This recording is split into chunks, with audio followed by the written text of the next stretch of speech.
तो चलिए, previous class में हम लोग एक थर्मल एक्सपेंशन एक चैप्टर कंप्लीट हो गया था। अब हम लोग स्टार्ट करते हैं नेक्स्ट चैप्टर, कैलोरीमेट्री। कैलोरीमेट्री, देखिए इसमें एक टर्म आता है हीट। इसमें कई टर्म्स हैं जो अपने को समझने पड़ेंगे। एक टर्म है हीट। हीट मैंने आपको बताया था, heat is a form of energy. Heat is a form of energy. Heat is a form of energy. और एनर्जी की यूनिट मैंने आपको बताया क्या होता है। एनर्जी की यूनिट जूल होता है। ठीक, डायमेंशन फार्मूला इसका ml2T-2 होता है, जूल होता है। और यहाँ पर इसकी यूनिट न्यूटन इंटू मीटर भी होता है। जो एनर्जी में न्यूटन इंटू मीटर नहीं लेते, वर्ग में लेते हैं, वरना इसको न्यूटन इंटू मीटर, ये जूल। और इसके बाद जो है यहाँ पर कैलोरी। ठीक, फिर इसकी यूनिट होती है ये न्यूटन मीटर जूल कैलोरी अर्ग, और जो है इलेक्ट्रॉन वोल्ट। ये मैं आपको बता चुका हूँ इससे पहले भी कि 1 न्यूटन इंटू मीटर ये 1 जूल के इक्वल होता है। 1 कैलोरी, हम लोग अभी ज्यादा जो जरूरत पड़ेगी इस यूनिट की जरूरत पड़ेगी, कैलोरी की। 1 कैलोरी इक्वल टू 4.2 जूल के बराबर होता है।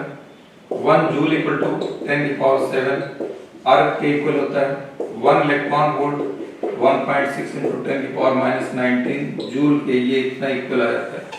ये कन्वर्जन 5 यूनिट का, 1 2 3 4 5, ठीक, 5 यूनिट्स के कन्वर्जन। ठीक, यहाँ W बाई ये जो जूल की जो वैल्यू होती है, जो 4.2 निकल गया है ये इतना जूल, इसको बोलते हैं W/Q। ये इक्वल होता है J। ये J की वैल्यू होती है 4.18 के तकरीबन होता है। ये मैकेनिकल इक्विवेलेंट कांस्टेंट कहलाता है। J को क्या बोलते हैं? Mechanical equivalent constant, mechanical equivalent constant कहलाता है। ये आ जाएगा कैलोरीमेट्री। कैलोरीमेट्री में ये है। अब सवाल ये पैदा होता है, ये तो मैंने आपको इसकी यूनिट बता दिया। अच्छा, एक यूनिट और होता है, 1 कैलोरी इक्वल टू होता है 1 कैलोरी 3.96 10⁻³ BTHU। ये इतना होता है। B 1 calorie equal to BTHU क्या होता है? BTHU, ठीक, इसको बोलते हैं ब्रिटिश थर्मल यूनिट। ये कहलाता है BTHU, ब्रिटिश थर्मल, ठीक है, यूनिट कहलाता है BTHU। इसमें ये ध्यान रखिए, ठीक, छोटी सी चीज है, बता दिया। ये हो जाएगा BTHU, ये, ठीक, ब्रिटिश थर्मल यूनिट। अच्छा, इसके बाद जो है हम लोग नेक्स्ट जो है देखते हैं। अब इसमें है कि 1 कैलोरी की डेफिनेशन क्या होती है। 1 कैलोरी की डेफिनेशन क्या है? 1 कैलोरी की डेफिनेशन,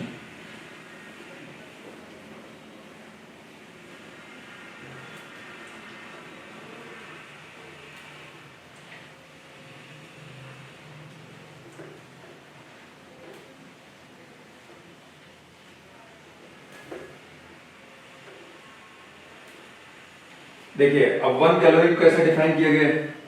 1 कैलोरी जो डिफाइन किया गया है काफी इंपॉर्टेंट है इसमें एक ही टर्म 1 कैलोरी। 1 कैलोरी, कैलोरी को कैसे डिफाइन करते हैं? 1 कैलोरी, ये 1 कैलोरी, ये सिर्फ कैलोरी लिखिए, कैलोरी ये calorie. Amount of heat, 1 gram water का टेम्परेचर, 1 ग्राम वाटर का टेम्परेचर 1 डिग्री सेंटीग्रेड बढ़ाने में, 1 ग्राम वाटर है, कोई और लिक्विड नहीं, वाटर, 1 ग्राम वाटर का टेम्परेचर 1 डिग्री सेंटीग्रेड बढ़ाने में जितनी अमाउंट ऑफ हीट रिक्वायर्ड होगी, जितनी अमाउंट ऑफ हीट रिक्वायर्ड होगी वो 1 कैलोरी कहलाती है।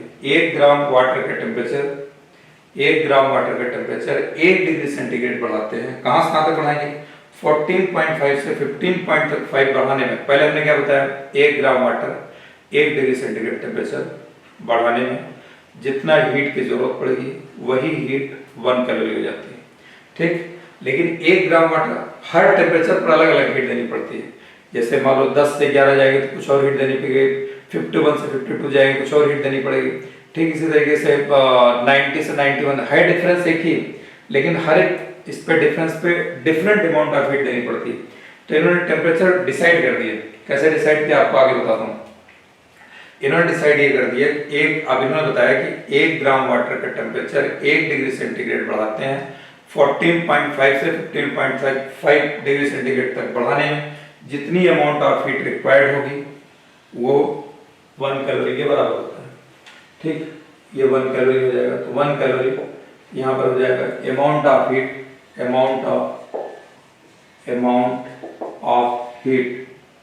Amount of heat required to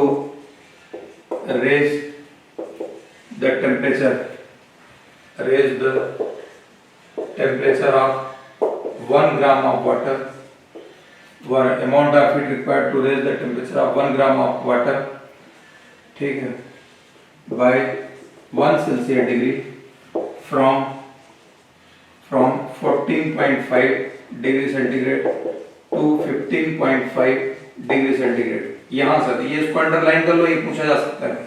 14.5 degree centigrade to 15.5 degree centigrade amount of heat required to raise the temperature of 1 gram of water by 1 Celsius degree from इतना इतना is called calorie और 1 calorie जो भी लिखा है 1 calorie बराबर हो जाता है। तो 1 कैलोरी में टेम्परेचर कहाँ तक बढ़ाते हैं? 14.5 से 15.5 डिग्री सेंटीग्रेड। ये आ चुका है, आईआईटी वाले जब इसको पूछ चुके हैं कि 1 कैलोरी में टेम्परेचर कहाँ तक बढ़ाया जाता है। ऐसे 3-4 इसमें ये वाला करेक्ट रहेगा। और 1 कैलोरी इक्वल टू मुझे आपको पता है 4.2 जूल के इक्वल ये इतना होता है, ये 1 कैलोरी आ जाएगा। कैलोरी को CAL लिख दीजिए, CAL खाली लिख दोगे तब भी कैलोरी हो जाएगी, पूरी कैलोरी लिखने की जरूरत नहीं है। तो 1 कैल इक्वल टू 4.2 जूल के बराबर होता है। अच्छा, इसका टेम्परेचर 14.5 से 15.5 ही क्यों लिए? देखिए ये 1 ग्राम आप वाटर ले लिए, 1 ग्राम वाटर ले लेते हैं, लेने के बाद इसको गर्म करिए, इसका गर्म करते हैं, इसका टेम्परेचर बढ़ाते हैं। कैसे बढ़ाएंगे? यहाँ पर हीट देते हैं, ये यहाँ पर ये हीट दिया जाता है, ये क्यू हीट। इसका टेम्परेचर 0 से 1 करो, 1 से 2 करो, 2 से 3 करो, 1-1 डिग्री सेंटीग्रेड बढ़ाते रहिए। 3 से 4 करो, फिर 10 से 11 करो, फिर 51 से 52 करो, ठीक, फिर 98 से 99 करो, फिर 99 से 100 तक ले जाइए। ऐसे 100 पार्ट में दीजिए, 1 degree, 1 degree, 1 degree, 1 degree, 1 degree, क्योंकि वाटर जो उबलता है, बॉयल होता है, वो 100 डिग्री सेंटीग्रेड पर वाटर बॉयल होता है।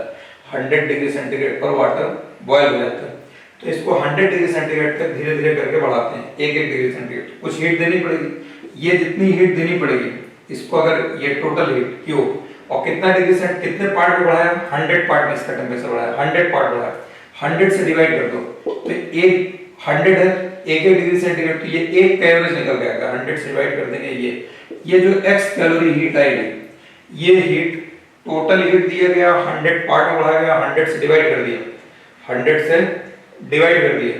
डिवाइड करने के बाद जितनी अमाउंट ऑफ हीट यहाँ पर आ रही है, ये 1 कैलोरी के आ गया, एवरेज आ गया। ये वाली हीट उस 1 डिग्री सेंटीग्रेड बढ़ाने के लिए इतनी हीट देनी पड़ेगी, लेकिन ये हीट उस वक्त दी जाती है, जरूरत पड़ती है जब वाटर का टेम्परेचर 14.5 से 15.5 तक बढ़ाते हैं, उस वक्त ये हीट दी जाती है। इसलिए 1 कैलोरी को जो डिफाइन किया गया है वो कहाँ से आता है? इसलिए 14.5 से 15.5 रखा गया। अदरवाइज रखने को आप चाहे कहीं भी लीजिए, तो ऐसे कहीं से भी एक नहीं सोच सकता। वो का 1 डिग्री सेंटीग्रेड बढ़ाना है, लेकिन 1 डिग्री सेंटीग्रेड कहाँ से आता है? यहाँ से आता है। इसको अगर उसमें डिग्री फ़ारेनहाइट में देखें, चेक कर लीजिएगा, वैसे 60 डिग्री 64 से 63 64 आता है। ठीक, ये 1 कैलोरी हो गया। इसमें देखिए अभी कैलोरीमेट्री में बहुत सारे टर्म्स हैं जो भी आपको समझने पड़ेंगे, इनको समझते जाइए, ये समझ जाएंगे, चैप्टर आसान हो जाएगा। इसमें बहुत ज्यादा फार्मूले नहीं है, बहुत ज्यादा कुछ, इसका चैप्टर समझना है। तो चैप्टर समझने के लिए जो है आपको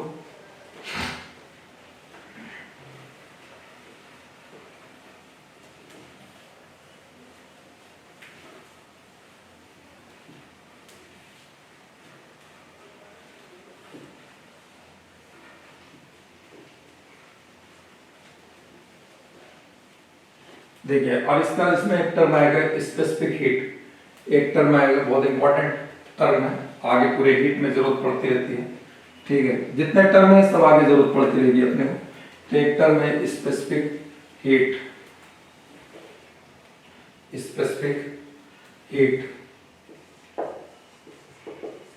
स्पेसिफिक हीट, इसको एस से डिनोट करते हैं, कहीं कहीं सी से भी डिनोट कर दिया जाता है स्पेसिफिक हीट को। तो जिससे भी मतलब डिनोट करिए, एस स्पेसिफिक हीट है, एस सी भी। इनका ये कहना है 1 ग्राम सब्सटेंस सब्सटेंस में लिक्विड भी हो सकता है, गैस भी हो सकता है और सॉलिड भी हो सकता है। 1 ग्राम सब्सटेंस का टेम्परेचर 1 डिग्री सेंटीग्रेड बढ़ाने में जितना भी उसका टेम्परेचर हो, इसमें कोई ऐसा नहीं है यहां से वहां तक बढ़ाना। 1 ग्राम सब्सटेंस का टेम्परेचर 1 डिग्री सेंटीग्रेड बढ़ाने के लिए जितनी अमाउंट ऑफ हीट रिक्वायर्ड होगी वो उस सब्सटेंस की स्पेसिफिक हीट कहलाएगी। 1 ग्राम सब्सटेंस का टेम्परेचर 1 डिग्री सेंटीग्रेड बढ़ाने के लिए जितनी अमाउंट ऑफ हीट रिक्वायर्ड होगी उस सब्सटेंस का वो स्पेसिफिक हीट कहलाएगा। तो यहाँ पर हो जाएगा amount of heat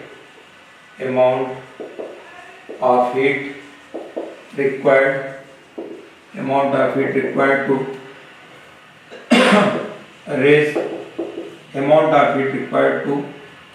raise the temperature of 1 gram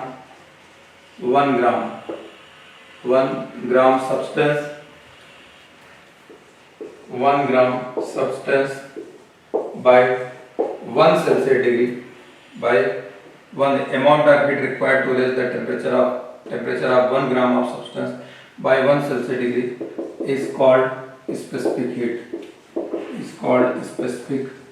heat of that substance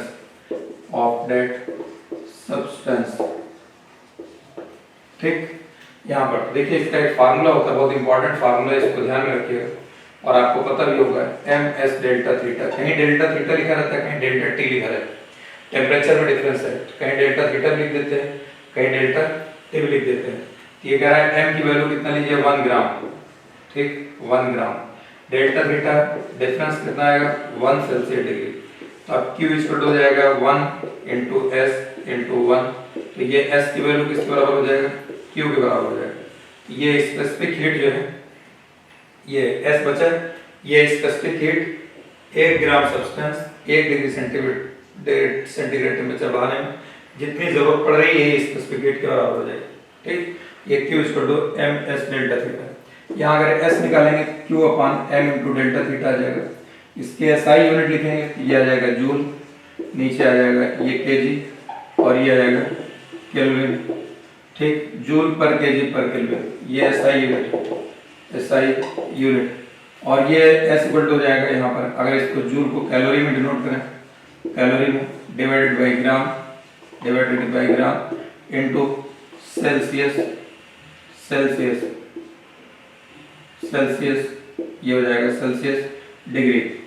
इसको इसमें डिनोट करते हैं कैलोरी पर ग्राम पर सेल्सियस डिग्री, कैलोरी पर ग्राम, ठीक है, पर ग्राम पर सेल्सियस डिग्री। ये सीजीएस यूनिट आ जाएगा, सीजीएस यूनिट में आ जाता है। ये स्पेसिफिक हीट हो गया। ये स्पेसिफिक हीट की मैंने आपको यूनिट बता दिया, एसआई यूनिट जूल पर केजी पर मोल पर केल्विन, ये इंपॉर्टेंट है, कभी कभी पूछा जाता है। सीजीएस यूनिट हो जाएगा कैलोरी पर ग्राम पर सेल्सियस डिग्री, ये आ गया। अब इनकी कुछ प्रॉपर्टीज देखिए। एक प्रॉपर्टी आपने केमिस्ट्री में पढ़ा रखा होगा, केमिस्ट्री में ये प्रॉपर्टीज का जानना भी बहुत जरूरी है इसमें स्पेसिफिक हीट में।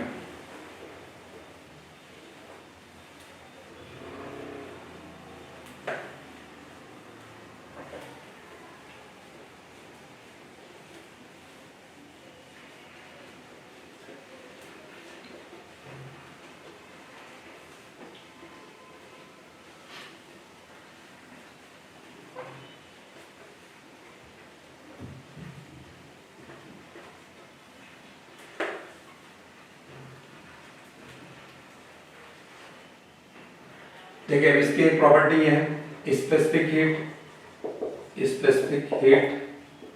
Specific heat into atomic weight, ये इक्वल टू 6.4 के बराबर होता है। डेव-लॉन्ग-पेटिट्स लॉ कहलाता है, ठीक। फिर स्पेसिफिक हीट जो होता है, specific heat depends upon nature of specific heat depends upon nature of state के ऊपर डिपेंड करे। सबसे पहले specific heat depends upon nature of state. जैसे सॉलिड के लिए कुछ होगा, जैसे वाटर है, ये solid liquid, it is different, it is different, it is different for solid, liquid and gas. अब जैसे वाटर है, वाटर लिक्विड फॉर्म है, वाटर लिक्विड, तो इसका ये आ जाएगा 1 कैलोरी सीजीएस में पर ग्राम पर सेल्सियस डिग्री। वाटर को अगर फ्रीज कर दो सॉलिड बन जाएगा आइस, आइस का जाएगा अप्रोक्सीमेट 0.5 कैलोरी पर ग्राम पर सेल्सियस डिग्री। आइस के बाद अगर वाटर को बॉयल कर दो तो वेपर के स्टेट में आ जाएगा, वेपर यानी गैस के फॉर्म में आ जाएगा, तो इसका आता है 0.47 कैलोरी पर ग्राम पर सेल्सियस डिग्री। ये मैंने आपको ये स्पेसिफिक हीट बता दी है। Specific heat nature of state पे डिपेंड करता है। अगर कोई चीज सॉलिड में है तो उसका कुछ और होगा, उसी चीज को अगर लिक्विड में ले जाएंगे तो उसका कुछ और हो जाएगा, उसी चीज को अगर गैस में ले जाएंगे तो उसकी स्पेसिफिक हीट कुछ और हो जाएगी। स्पेसिफिक हीट जो प्रैक्टिकली बता रहा हूँ मैक्सिमम होती है स्पेसिफिक हीट, स्पेसिफिक हीट ये हो जाएगा maximum, specific heat maximum for hydrogen, hydrogen के लिए मैक्सिमम होती है जो प्रैक्टिकल है अप्रोक्सीमेट 3.5 कैलोरी पर ग्राम पर सेल्सियस डिग्री।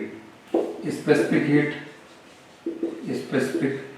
हीट मिनिमम होगा, मिनिमम फॉर रेडॉन और एक्टिनियम के लिए, रेडॉन और एक्टिनियम के लिए मिनिमम होगा फॉर 0.02 कैलोरी पर ग्राम पर सेल्सियस डिग्री। ये तो मैंने आपको बता दिया ऐसा स्पेसिफिक हीट जो मैक्सिमम मिनिमम होती है। मैक्सिमम किसके लिए? प्रैक्टिकली हाइड्रोजन के लिए, और मिनिमम रेडॉन और एक्टिनियम के लिए होती है। एक होता है इम्प्रैक्टिकली, मतलब जो हम थ्योरेटिकली देखेंगे। थ्योरेटिकली क्या देखेंगे? देखिए स्पेसिफिक हीट का फार्मूला मैंने आपको बताया Q = ms delta theta, Q = ms delta theta आपको बताया फार्मूला।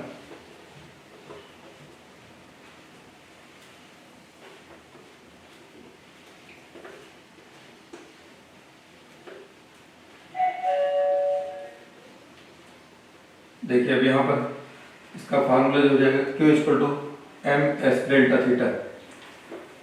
तो इसमें जो है हम अगर इसका थ्योरेटिकली देखते हैं,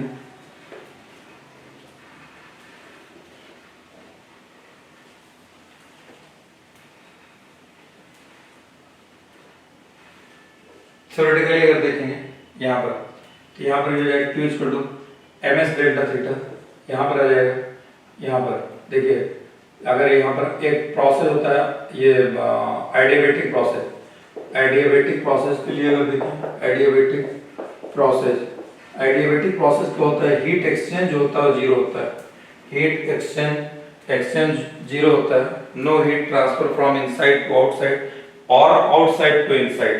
हीट का ट्रांसफर जो होता है ये जीरो होता है। जब हीट का ट्रांसफर जीरो हो जाता है तो इसमें यहाँ पर Q = 0 आ जाएगा। तो Q हमारे पास S = क्या होता है?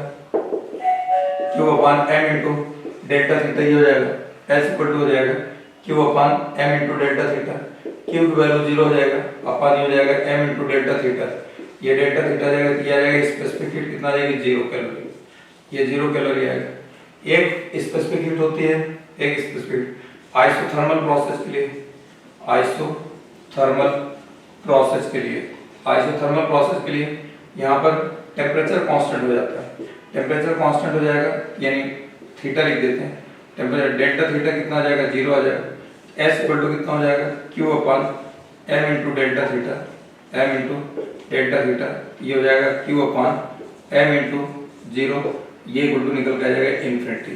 तो हमने आपको बताया ये थ्योरेटिकली आता है। ये कैसे निकल के आएगा? थ्योरेटिकली आएगा। न्यूमेरिकली प्रैक्टिकली जो पॉसिबल है वो मैंने आपको बताया बस केवल हाइड्रोजन और उसके लिए। थ्योरेटिकली इतना निकल के आ जाता है। अब इसके बाद देखिए इसमें एक टर्म आएगा molar specific heat. Molar specific heat क्या होगा? Molar specific heat, molar specific heat molar specific heat उसको बोलते हैं, इसमें 1 ग्राम जो भी हमने लिया था स्पेसिफिक हीट की, जब आपको डेफिनेशन बताया था 1 ग्राम स्पेसिफिक हीट का टेम्परेचर, 1 ग्राम सब्सटेंस का टेम्परेचर 1 डिग्री सेंटीग्रेड बढ़ाने में जितनी अमाउंट ऑफ हीट रिक्वायर्ड है वही स्पेसिफिक हीट के बराबर थी। यहाँ 1 ग्राम सब्सटेंस नहीं 1 मोल सब्सटेंस, तो इंस्टेड ऑफ 1 ग्राम टेक 1 मोल, तो बाकी फिर जो हो जाएगा Q बराबर हो जाएगा N, यहाँ M नहीं रहेगा, N आ जाएगा, 1 मोल लेना, Cp डेल्टा थीटा, Cp क्या है, एक N ये हो जाएगा N Q equal to N Cp delta theta, या Q इक्वल हो जाएगा N into Cv delta theta. तो Cp क्या हो जाएगा, N नंबर ऑफ मोल्स हो जाएगा, N क्या हो जाएगा, number of moles, Cv specific heat at constant volume पे, कांस्टेंट वॉल्यूम, Cp क्या हो जाएगा, स्पेसिफिक हीट एट कांस्टेंट, ये हो जाएगा प्रेशर पे, ये किस पे आ जाएगा, pressure, Cp specific heat at constant pressure. और यहाँ जो हम S ले रहे हैं ना, S हमने आपको पहले बताया था S भी यूज करते हैं, C भी यूज करते हैं, दोनों यूज करते हैं। तो कहीं कहीं C जैसे Cp माइनस Cv हमेशा Sp माइनस Sv नहीं लिखा जाता है, ये Cp माइनस Cv लिखा जाता है। तो ये कितना हो जाएगा, Cp माइनस Cv जो है ये हमारा स्पेसिफिक हीट एट S की जगह C आ गया, P का मतलब कांस्टेंट प्रेशर, V का मतलब कांस्टेंट वॉल्यूम, ये मोलर स्पेसिफिक हीट कहलाता है। इसका इसमें एक टर्म आता है जिसको बोलते हैं हीट कैपेसिटी, नेक्स्ट टर्म जो आएगा वो हीट कैपेसिटी कहलाएगा। हीट कैपेसिटी दूसरा नाम होता है थर्मल कैपेसिटी, हीट कैपेसिटी और थर्मल कैपेसिटी दो नाम है उसके, ठीक। तो देखते हैं उसको, हीट कैपेसिटी और थर्मल कैपेसिटी।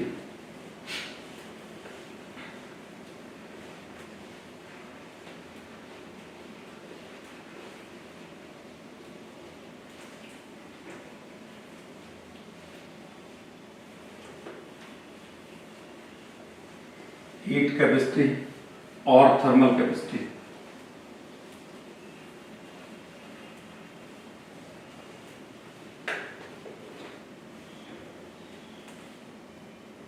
इसका नेक्स्ट टर्म आएगा heat capacity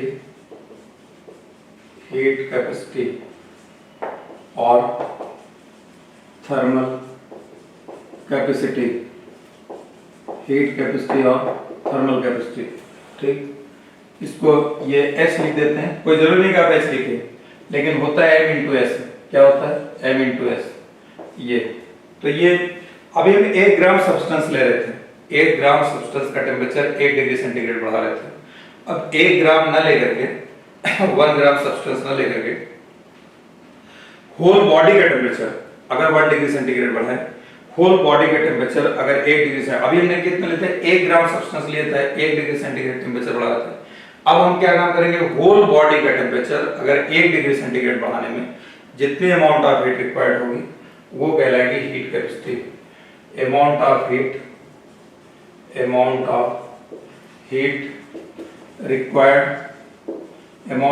required to raise the temperature of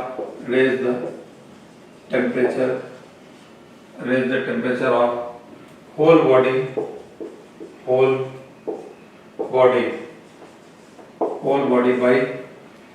by 1 Celsius degree. Amount of heat required to raise the temperature of whole body by 1 Celsius degree is called thermal capacity और heat capacity, इसको thermal capacity बोलते हैं और heat capacity ये कहलाएगा, ठीक। अब Q equal to कितना हो जाएगा, ms डेल्टा थीटा, ये इतना हो जाएगा होल बॉडी का टेम्परेचर, ये पूरा मास लिया जाएगा, इसको 1 है, कितना बढ़ाना है, delta theta equal to 1, Q equal to कितना हो जाएगा, m इंटू s के बराबर आ जाएगा, Q बराबर m इंटू s, यही हीट कैपेसिटी कहलाता है। अगर इसकी यूनिट निकालेंगे, ये ग्राम और ये जाएगा कैलोरी पर ग्राम पर सेल्सियस डिग्री, ये कैंसिल हो जाएगा, ये आ जाएगा कैलोरी पर सेल्सियस डिग्री। यहाँ पर ये हो जाएगा, दूसरी यूनिट लेंगे ये हो जाएगा केजी और ये जाएगा जूल पर केजी पर, ये हो जाएगा केल्विन, ये इतना आ जाएगा पर केल्विन। तो केजी कैंसिल हो जाएगा, कैलोरी की जगह जूल आ जाएगा, जूल और पर केल्विन। ये क्या हो गया एसआई यूनिट, ये क्या हो जाएगा सीजीएस यूनिट, ये सीजीएस यूनिट, ये एसआई यूनिट। ठीक, ये कहलाएगा heat capacity, heat capacity of thermal capacity. ठीक, यहाँ पर जो है ये आ जाएगा हीट कैपेसिटी और थर्मल कैपेसिटी हो गया। इसी का एक भाई है हीट कैपेसिटी और थर्मल कैपेसिटी का, इसी को इक्विवेलेंट करते हैं हीट कैपेसिटी को, यानी इसका भाई कह लीजिए, क्या नाम है उसका, वाटर इक्विवेलेंट। उसका नाम ही है वाटर इक्विवेलेंट, इक्वल कर रहा है इसको उसके इक्वल करना वाटर। तो नेक्स्ट टर्म आएगा वाटर इक्विवेलेंट। वाटर इक्विवेलेंट किसी सब्सटेंस के लिए जाएगा, किसी बॉडी के लिए जाएगा, जैसे ये बॉडी हीट कैपेसिटी, तो इसका वाटर इक्विवेलेंट निकालेंगे, तो वाटर इक्विवेलेंट इसका निकाला जाएगा, water equivalent.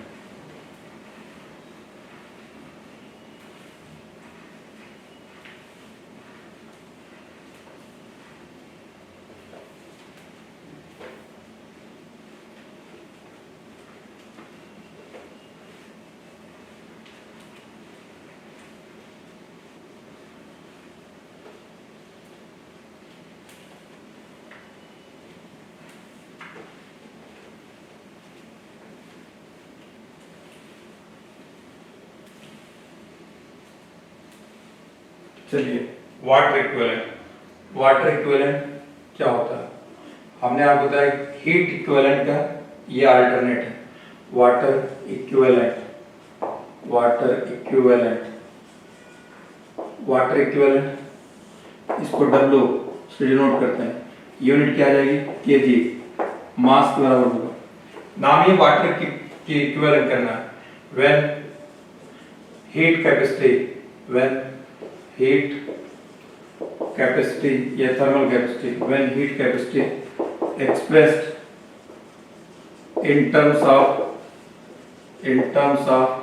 amount of water, in terms of amount of water is called water equivalent। अब इसको आप थोड़ा समझिए, तो मैंने आपको बता दिया कि हीट कैपेसिटी के आप वाटर के टर्म में रख दिया, वाटर इक्विवेलेंट कहलाता है। लेकिन होता कैसे है ये देखना होगा ना।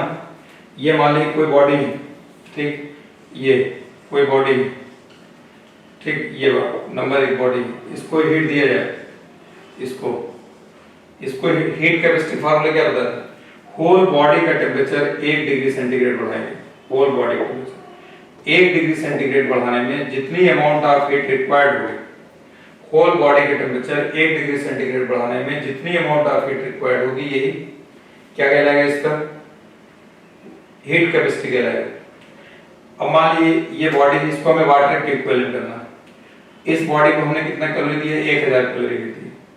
तो अब हमको पानी लीजिए, वाटर के फॉर्म में लीजिए, इतना वाटर लीजिए, किसी बाल्टी उल्टी रख लीजिए, इसको रखने के बाद यहाँ पर इतना पानी हमने ले लिया, मान लीजिए इसको आपने, इसको भी क्यू कैलोरी हीट दें, क्यू कैलोरी मान लेते हैं, इसको अगर 1000 कैलोरी हीट देते हैं, 1000 कैलोरी हीट ये इसको दिएगा। आप 1000 एक अंदाज के पानी लीजिए, एक जो है गैस लगा करके पानी इतना ले लिए, इसको अगर 1000 कैलोरी हीट देते हैं 1000, इसका भी टेम्परेचर कितना बढ़ना चाहिए, 1 डिग्री सेंटीग्रेड। मान लिया गया 10 डिग्री सेंटीग्रेड, 1000 कैलोरी हीट दिए, कितना टेम्परेचर हो गया। तो आप इसमें क्या काम करिए, और पानी बढ़ा दिए, आप हीट तो उतने देना है, पानी आपने बढ़ा दिए, ये इतना अब बढ़ गया ना, ये वाला अमाउंट, ये इतना, ठीक, ये क्यू कितना हो जाएगा, 1000 कैलोरी हीट, ये इतना दिया जाए। अब इसका टेम्परेचर 10 से कहां पे आ गया, 1 सेल्सियस डिग्री, 1 डिग्री सेंटीग्रेड इसका टेम्परेचर बढ़ गया 1 सेल्सियस डिग्री।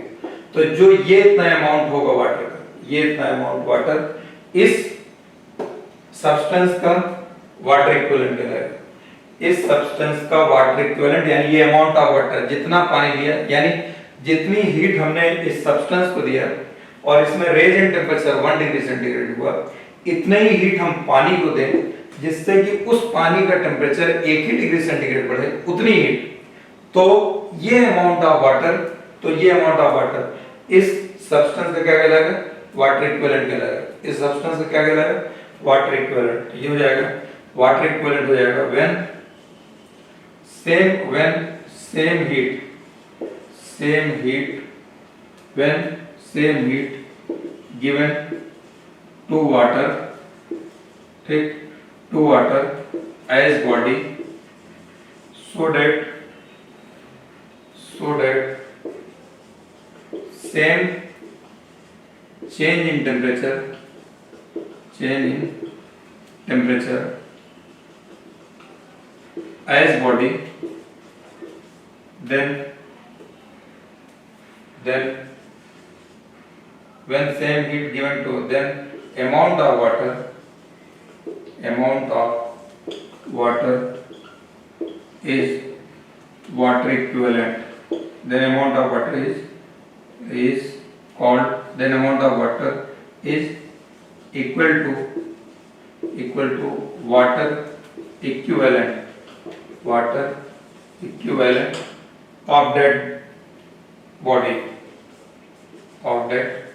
body, तो वाटर इक्विवेलेंट किसी सब्सटेंस के लिए जाएगा, लिक्विड को नहीं होता, किसी सब्सटेंस के लिए जाएगा और हीट कैपेसिटी की जगह रखा जाएगा, वहां m जितना रहेगा पानी वो s उसकी स्पेसिफिक हीट, अगर स्पेसिफिक हीट सीजीएस यूनिट में लेते हैं तो 1 होता है वाटर का 1 कैलोरी पर ग्राम, और 1 कैलोरी को 4.2 जूल कर दो तो ये, और नीचे ग्राम उसको केजी में कन्वर्ट कर दो तो 4200 आ जाएगा, 4200 जूल पर केजी पर केल्विन निकल के आएगा। ये वाटर इक्विवेलेंट मैंने आपको बता दी। वाटर इक्विवेलेंट के बाद इसमें एक टर्म आता है जिसको बोलते हैं heat of evaporation. Heat of evaporation क्या होता है? नहीं वाटर, इसके बाद अगला टर्म आएगा वाटर इक्विवेलेंट के बाद। अब नेक्स्ट टर्म आएगा इसमें लेटेंट हीट या heat of transformation, latent heat और हीट ऑफ ट्रांसफॉर्मेशन।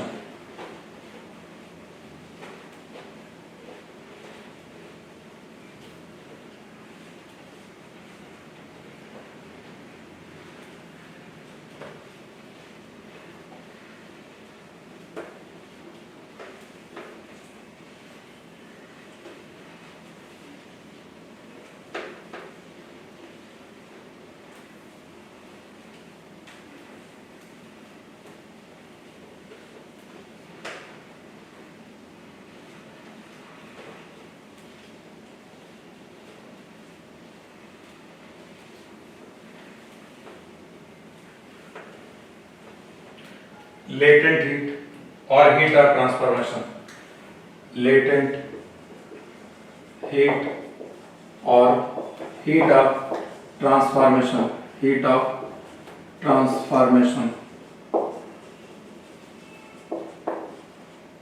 इसको L से डिनोट करते हैं, लेटेंट हीट और हीट ऑफ ट्रांसफॉर्मेशन। देखिए लेटेंट हीट तब यूज किया जाएगा जब किसी का स्टेट चेंज होगा, स्टेट सॉलिड से लिक्विड में जा रहा हो या लिक्विड से सॉलिड में आ रहा हो, अभी पूरा कन्वर्ट नहीं हुआ, इधर कुछ जा रहा है, कुछ लिक्विड है कुछ सॉलिड है कुछ लिक्विड से गैस में जा रहा हो, कुछ लिक्विड है कुछ गैस, पूरा लिक्विड गैस में नहीं जाओ, कुछ गैस लिक्विड में आ रहा हो, तो इसको बोलते हैं स्टेट चेंज हो रहा है। जब स्टेट चेंज होता है तो उस वक्त क्या यूज किया जाता है, कौन सी हीट? लेटेंट हीट यूज की जाएगी। तो लेटेंट हीट पे कहना है 1 ग्राम सब्सटेंस, 1 ग्राम लेते हैं, उसका स्टेट बदलते हैं, स्टेट जब भी चेंज होगी टेम्परेचर कांस्टेंट रहेगा, स्टेट जब भी चेंज होगी चाहे सॉलिड से लिक्विड, चाहे बर्फ से पानी बने, बर्फ या पानी से बर्फ, वाटर से आपको गैस वाटर वेपर बने या वाटर वेपर से वाटर बने, इस वक्त जब भी स्टेट चेंज होगी टेम्परेचर कांस्टेंट रहेगा, टेम्परेचर कांस्टेंट रहता है, ध्यान रखिएगा।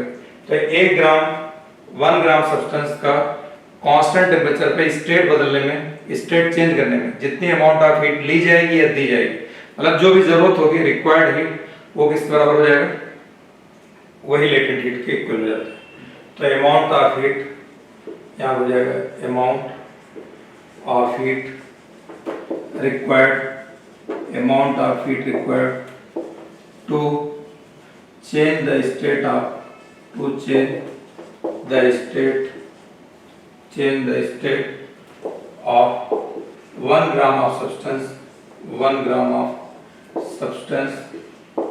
by 1 gram of substance, amount of heat required to change the state of 1 gram of substance at constant temperature at constant temperature, ठीक है, at constant temperature is called latent heat और heat of transformation. तो Q equal to हो जाएगा ml। जब temperature में difference रहेगा तो Q equal to ms delta theta लगेगा। टेम्परेचर में डिफरेंस रहेगा तो Q equal to ms delta theta रहेगा। टेम्परेचर में डिफरेंस नहीं रहेगा, टेम्परेचर कांस्टेंट है यानी स्टेट चेंज होगी तो उस वक्त Q इक्वल टू ml। तो ये m कितना कहा, 1 ग्राम लीजिए, लिखा है यहाँ 1 ग्राम लेते हैं तो Q इक्वल टू कितना हो जाएगा। अब जो ये हीट होगी यही m के बराबर होगी, यानी यही हीट लेटेंट हीट के बराबर होगी। यूनिट निकालिएगा Q अपॉन m हो जाएगा जूल पर केजी, ये इतना निकल के आ गया। यहाँ पे हो जाएगा कैलोरी पर ग्राम निकल के आ जाएगा। ये CGS यूनिट हो गई और ये SI यूनिट हो गई, ये आ गया Q इक्वल टू। अगर सॉलिड से लिक्विड में जा रहा हो, सॉलिड से लिक्विड में जा रहा हो, सॉलिड से लिक्विड या लिक्विड से सॉलिड में आ रहा हो तो इसको बोलते हैं LF यूज किया जाएगा, ठीक है। यहाँ पे स्टेट चेंज हो रहा है, इसको क्या यूज करेंगे, इसको बोलते हैं latent heat of fusion, latent heat of fusion इसको बोलते हैं। नाम है तो जनरली आइस के लिए 80 कैलोरी होता है। लिक्विड से गैस में जा रहा हूँ, लिक्विड से गैस में जा रहा हूँ या गैस से लिक्विड में आ रहा हूँ, इसको LV latent heat of vaporisation कहलाता है। लेटेंट हीट ऑफ वेपराइजेशन कहलाएगा, वेपराइजेशन ये कहलाएगा, लेटेंट हीट ऑफ वेपराइजेशन कहलाएगा, ठीक। वेपर का जो होता है तकरीबन वेपर का गिवन रहेगा आपको 540 कैलोरी पर ग्राम, यहाँ L आइस रहता है, ये गिवन रहता है, ज्यादातर यही चलता है 80 कैलोरी पर ग्राम CGS यूनिट में। देखिए वेपर का बहुत ज्यादा है, वेपर का 540 और आइस कितना 80, इसलिए जब आदमी भाप से जलता है ना, भाप से वेपर से चाय बनाते रहो या रोटी पकाते रहो, कहीं रोटी फूट जाती है या कोई चीज गर्म हो रहा है, अंदर उबल रहा है, ढक्कन आपने गलत तरीके से उठाया, ढक्कन ऐसे रखा है, आप इधर सरका दिया और इधर खुल गया तो आपके हाथ पे आ जाता, तो आदमी बहुत तेज उछलता है, क्योंकि वेपर उतना ये जो आपका कैटल होगा, केटली को पकड़ने में उतना तेज आप नहीं जलेंगे जितना कि भाप से उछल जाए और इसके जो है क्या कहते हैं फफोले में पड़ जाते हैं, पानी भर जाते हैं। उसका रीजन ये है कि जो लेटेंट हीट होती है, इसमें हीट जो होती है, अब ये तो खाली लेटेंट हीट है, अब अगर 1 ग्राम 2 ग्राम जितना आपका उसमें आपका वेपर आपको टच करेगा उससे और मल्टीप्लाई कर देंगे ml, तो टोटल हीट ml हो जाएगी, वो बहुत ज्यादा हो जाती है। इससे इसलिए आदमी उतना, चाहे कोयला हो, कोई लकड़ी कोयला हो, उसके अंगारे को आप इससे हाथ पे उछालते रहिए, उससे नहीं चलेंगे क्योंकि उसमें हीट कम है, ms डेल्टा थीटा है, ये ml, ठीक है, तो ये बहुत ज्यादा है। ms डेल्टा थीटा के बाद ml आता है। किसी चीज को पहले गर्म करोगे, गर्म करो, बॉयल होगा, बॉयल होने के बाद फिर जो है बॉयल होगा, फिर उसको गर्म करोगे, फिर जाकर लिक्विड में कितनी हीट देनी पड़े उतनी हीट उसके पास रहती है। इसलिए आदमी जब इससे वेपर से जलता है तो बहुत तेज उसकी हीट इतना ज्यादा होती है, बहुत तेज जलता है, उतना तेज उससे नहीं जलता है। ये मैंने आपको बता दिया लेटेंट हीट और हीट ऑफ। इसके बाद इसमें एक टर्म आएगा heat of evaporation, heat of evaporation. Evaporation देखिए हर इंस्टेंट होता है, हर टाइम होता रहता है। जब भी आप इवापोरेट होगा टेम्परेचर में कमी आएगी, टेम्परेचर चेंज होगा, और जहां कहीं भी टेम्परेचर में चेंज हो, जहां कहीं भी टेम्परेचर में चेंज हो वहां Q equal to ms delta theta लगाओ। जहां कहीं भी टेम्परेचर में चेंज हो वहां क्या लगाओगे, Q equal to ms delta theta लगाओ। तो यहाँ पर मास भी इसका कम होता है, इवापोरेट हो जाता है, निकल जाता है कोई चीज, और जो है टेम्परेचर भी कम हो जाता है। इसलिए ये एक तरीके से वोलेटाइल होता है थोड़ा सा। जैसे इत्र की बोतल है, इत्र की शीशी खोल करके अगर आप, या परफ्यूम है, आपने हाथ पे स्प्रे करिए तो ठंडक फील होता है। ऐसे ये नहीं गर्म से लेकर के आ रहा उसको गर्म नहीं लगेगा, ठंडक इसलिए लगेगा। ये बात नहीं उसको आपने कहीं फ्रिज में रखे हो, नॉर्मल रख करके निकालिए, नॉर्मल जगह पर रखिए और उसके बाद अपने हाथ पे स्प्रे करिए, हल्का सा आपको ठंडक फील हो। क्यों? क्योंकि उसमें से वो चीजें निकल जा रही है, ऊपर की तरफ निकल जा रहा है, तो मास भी कम हो रहा है, टेम्परेचर भी गिर रहा है। टेम्परेचर गिरने पे हुआ आपको जो है ठंडक फील होता है। यही हाल होता है सुराही, जिसको वाटर पिचर बोलते हैं, या देसी फ्रिज कह लीजिए, जिसमें पानी, मटका कह लीजिए, कहीं मटका, कहीं घड़ा बोलते हैं, तो उसमें जो है आप heat of evaporation, heat of evaporation. इसमें क्या होता है, हर वक्त जो है चीजें उड़ती रहती हैं, निकलती रहती हैं, इवापोरेट होती रहती है, इसको ऊपर निकल, तो ऊपर निकल जाएगा तो जब भी कभी टेम्परेचर में डिफरेंस होगा तो आपका फार्मूला ms डेल्टा थीटा रहेगा। ये इवापोरेशन जो है, इवापोरेशन का प्रोसेस, इवापोरेशन जो हो जाएगा ये आपका इवापोरेशन एट एवरी टाइम ही होता रहता है, at every time, at any temperature पे भी होगा, एट एनी टेम्परेचर पे भी होता रहता है इवापोरेशन। अब इवापोरेशन होगा तो देखिए इसमें मास भी कम हो जाता है, डेल्टा थीटा भी कम हो जाता है, हीट निकल जाती है, तो इसलिए आपको ये ठंडक फील होता है। नंबर 1 क्यों छोटा है, आपने देखा होगा घर आप कहीं पर बैठे बैठे पढ़ाई कर रहे हैं, पढ़ाई करते करते अगर जो है आपने पानी पिया है, चंद कतरे उसमें छोड़ दिए और थोड़ी देर बाद जब देखें तो कतरे गायब हो जाते हैं, वाटर या कोई भी चीज वाटर के लेवल बाल्टी भर के रख दी, कुछ दिन बाद देखिएगा तो वहां पर वाटर का लेवल डाउन हो जाता है। ठीक, सुराही जो होता है इसी कॉन्सेप्ट पर होता है कि सुराही को जो है कि पानी भरते हैं, पोरस मिट्टी को होता है, पोरस होता है, अब पोरस होने की वजह से क्या होता है, नेक तक पानी भर देते हैं और रख देते हैं, पोरस होने की वजह से ये पानी बाहर निकलता रहता है, इवापोरेट हो जाता है और उसका लेवल भी डाउन होता है, यानी कुछ अमाउंट भी कम हो जाता है और वो हमें ठंडक फील होता है पानी सुराही का, इसलिए ठंडक, क्योंकि उसमें से निकल गया तो टेम्परेचर डाउन हो गया। नदी नाले के पानी सब सूख जाते हैं गर्मियों में, ये इवापोरेशन होता है, इवापोरेट होकर के उड़ जाते हैं तो उनका जो है पानी अमाउंट कम हो जाता है, इससे बोलते हैं इवापोरेशन बोलते हैं। इसलिए पोरस मटेरियल का वाटर पिक्चर या मटका बनाया जाता है, ये इसका नहीं बनाया जाता है कि किसी लोहे का है इसका, उसमें ठंडक नहीं होगा, उसमें हीट ट्रांसफर होती रहेगी।